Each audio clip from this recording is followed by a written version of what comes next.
નમસ્કાર કલમ યુદ્ધ સમાચારની સાથે હું છું આપની સાથે પાયલ બામભણિયા। તો જોઈએ આજના મહત્વના સમાચારમાં। એનએસયુઆઈ દ્વારા પત્રકાર પરિષદ યોજાઈ। વધુ એક ઇન્સ્ટિટ્યૂટનો એનએસયુઆઈએ કર્યો પર્દાફાશ। પ્રાઇવેટ યુનિવર્સિટીનું ડ્રાફડું ફાટ્યો હોવાના આક્ષેપ। રેડ એન્ડ વ્હાઇટ ઇન્સ્ટિટ્યૂટનો એનએસયુઆઈએ કર્યો પર્દાફાશ। આ ઇન્સ્ટિટ્યૂટમાં ટ્રસ્ટના નામ પરથી ફ્રીની રસીદ આપવામાં આવતી હોવાના આક્ષેપ। એનએસયુઆઈ દ્વારા ઇન્સ્ટિટ્યૂટ સામે કરાશે કાર્યવાહી। કોર્ટમાં પિટિશન દાખલ કરાઈ હોવાની એનએસયુઆઈએ જણાવી હકીકત। કલમ યુદ્ધ સમાચાર સુરત।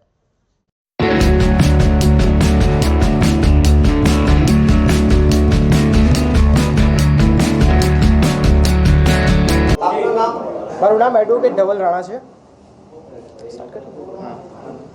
હવે જે આ ઇન્સ્ટિટ્યૂટ દ્વારા જે પણ કરવામાં આવી રહ્યું છે એને લઈને લીગલ એક્શન લેવા જઈ રહી છે એનએસયુઆઈ। એના માટે પહેલાં તો સૌપ્રથમ એ લોકો એક પોલીસ એપ્લિકેશન આપવાના છે। પોલીસ એપ્લિકેશન આઈપીસી 406, 409, 420, 467, 68, 71 અને કોમન ઇન્ટેન્શન માટેની સેક્શન 34 હેઠળ આ લોકો એક એપ્લિકેશન આપશે। કેમ કે આ જે ઇન્સ્ટિટ્યૂટ દ્વારા જે પણ સર્ટિફિકેટો પ્રોવાઈડ કરવામાં આવે છે, માર્કશીટો પ્રોવાઈડ કરવામાં આવે છે, યુજીસીની ગાઈડલાઇન પ્રમાણે માર્કશીટો નથી કે સર્ટિફિકેટો નથી, એટલે એ તમામ માર્કશીટ અને સર્ટિફિકેટ ફ્રોડ છે અને ફ્રોડની સેક્શન હેઠળ આખા તમામ કામગીરી કરવામાં આવશે અને એને લઈને આ જે પણ ઇન્સ્ટિટ્યૂટ છે બંધ કરવા માટેની પ્રોસિજરો કરવામાં આવશે। અગર પોલીસ સ્ટેશનથી કંઈક આગળ કાર્યવાહી એક્ટિવિટી નથી થવાની તો કાર્યકર્તાઓ અને એડવોકેટો ભેગા થઈને રીટ પિટિશન હાઈકોર્ટમાં ફાઇલ કરવાના છે અને ત્યારબાદ જે પણ આગળની કાર્યવાહી થશે એ કાયદાકીય કાર્યવાહી હાથો ધરવામાં આવશે। ગુજરાત ભાજપના રાજમાં છેલ્લા ઘણા સમયથી પ્રાઇવેટ યુનિવર્સિટીનો રાફડો ફાટ્યો છે। આ પ્રાઇવેટ યુનિવર્સિટીની મિલીભગતથી અને દુરુપયોગથી ઘણી ઇન્સ્ટિટ્યૂટો બોગસ રીતે ચાલી રહી છે, જેમાંની એક રેડ એન્ડ વ્હાઇટ ઇન્સ્ટિટ્યૂટ છે, જેની ગુજરાતમાં 23 કરતાં વધુ બ્રાન્ચો આવેલી છે અને સુરતમાં 8 કરતાં વધુ બ્રાન્ચો આવેલી છે। આ બોગસ ઇન્સ્ટિટ્યૂટની અંદર જે બોગસ ઇન્સ્ટિટ્યૂટ છે એમાં આ ફોટામાં તમે જોઈ શકો એ પ્રમાણે ભૂપેન્દ્રભાઈ પટેલ આપણા જે સીએમ છે એમને ગુજરાતની નંબર 1 ઇન્સ્ટિટ્યૂટ તરીકેનો એવોર્ડ આપેલો છે અને અમારા વીર નર્મદ દક્ષિણ ગુજરાત યુનિવર્સિટીના જે વીસી સાહેબ છે એ એમની એડવર્ટાઇઝમેન્ટ કરી રહ્યા છે વિદ્યાર્થીઓને, ભાઈ તમે આ રેડ એન્ડ વ્હાઇટમાં એડમિશન લેજો।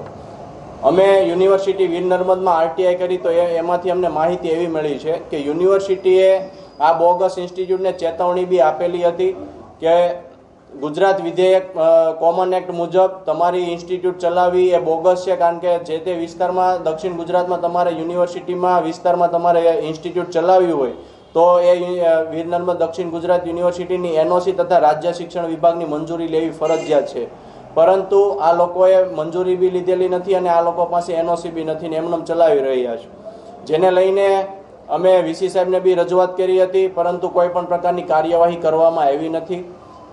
આ લોકો એક્સટર્નલમાં કોર્સ કરાવે છે, computer engineering, BSc IT, MCA IT, MCA, BCA જેવા જે રેગ્યુલર કોર્સો છે યુજીસીના નિયમ મુજબ આ રેગ્યુલર કોર્સ કરવા પડે, પરંતુ આ લોકો એક્સટર્નલમાં કોર્સ કરાવી વિદ્યાર્થીઓને વિદ્યાદીપ યુનિવર્સિટી કિમ અને સ્વર્ણિમ યુનિવર્સિટી ગાંધીનગર ખાતે પરીક્ષા આપવા માટે મોકલે છે અને ડમી માર્કશીટ અને ડમી ડિગ્રી આપે છે। ત્યારબાદ મોટા મોટા પ્રલોભનો આપીને વિદ્યાર્થીઓને પોતાની સંસ્થા તરફ આ લોકો આકર્ષવાનું બી કામ કરે છે।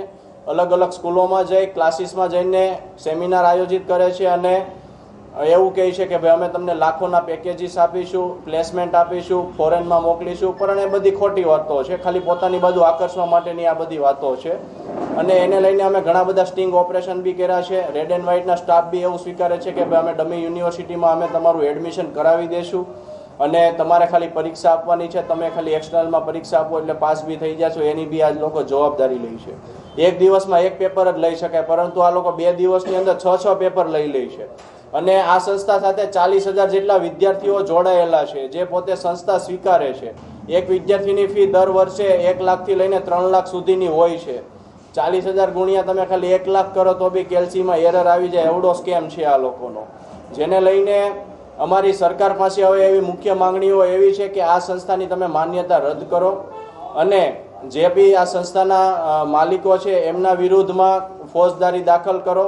કલમ આઈપીસી 336(1)(2)(3) મુજબ એની વિરુદ્ધ કાર્યવાહી થવી જોઈએ અને આ અમારી માંગણી સ્વીકારવામાં નહીં આવે અમે કલેક્ટરશ્રીને બી આવેદનપત્ર હવે આપવાના છીએ। સમગ્ર ગુજરાતમાંથી જ્યાં જ્યાં એમની બ્રાન્ચ છે ત્યાં એમની તાળાબંધી બી કરીશું, છતાં બી જો નક્કર પરિણામ નહીં આવે તો અમારા લીગલ સેલના વકીલો દ્વારા અમે હાઈકોર્ટમાં રીપિટિશન બી દાખલ કરીશું. તમારું નામ સંસ્થાનું નામ આપજો.